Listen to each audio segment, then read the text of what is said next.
जे कदे परमात्मा मारू राजी हो जावे नहीं और मेरे से कहे मांगो किशोर जी वरदान मांगो, मैं अपने लिए कुछ नहीं मांगू, मैं ये वरदान मांगू कि मेरे बच्चों का आत्मविश्वास बढ़ा। आप में कोई कमी नहीं है, 24 कैरेट के हीरे हो। परेशानी ये है कि आप अपने आप को बहुत कमतर आंकते। इस बात में कम हो, क्या कमी क्या है? अपने पुरुषार्थ पर विश्वास रखो ना।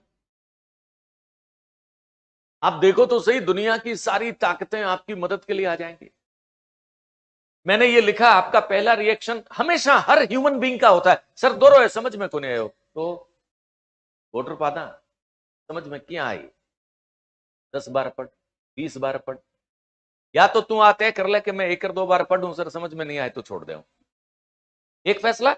दूसरा ये हुआ कि सर तब तक पढ़ूंगा जब तक समझ में नहीं आ जाएगा, देखते हैं कब तक नहीं आता, जिंदगी बदल जाएगी उसे।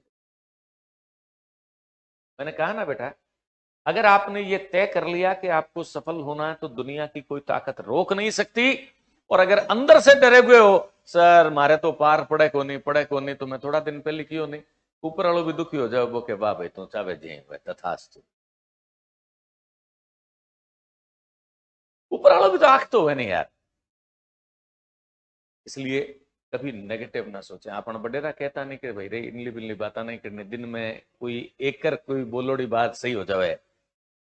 इसका साइंटिफिक आधार बताऊं, यह है सूर्य नाड़ी, यह है चंद्र नाड़ी,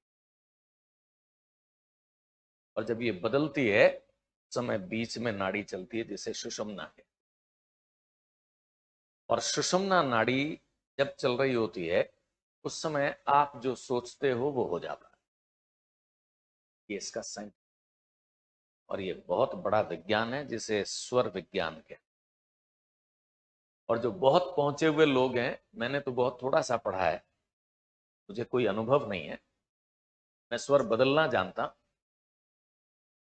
लेकिन इसके आधार पर जिन्होंने बरसों रिसर्च की है ना, वो एग्जैक्ट बता देते हैं कि अब क्या होगा। ये इतना सशक्त विज्ञान है, भारतीय संस्कृति की देन है। सुषुम्ना अगर लंबी चले तो ये समझ लें कि अब आदमी को मरना पड़ेगा। वो बस स्वर बदलते समय के लिए ही होती है। इसलिए सोचना अच्छा ही चाहिए बेटा, पॉजिटिव ही सोचना चाहिए। आप ये ना सोचें कि होगा नहीं, ये सोचें कैसे नहीं होगा। अगर दुनिया में कोई भी सीख सकता है तो मैं भी सीख सकता हूं। सर दूजा 15 बार पढ़ी तो मैं 50 बार पढ़ लूं, और सीख कर बता दें, बस उसी दिन से लाइफ चेंज हो जाए।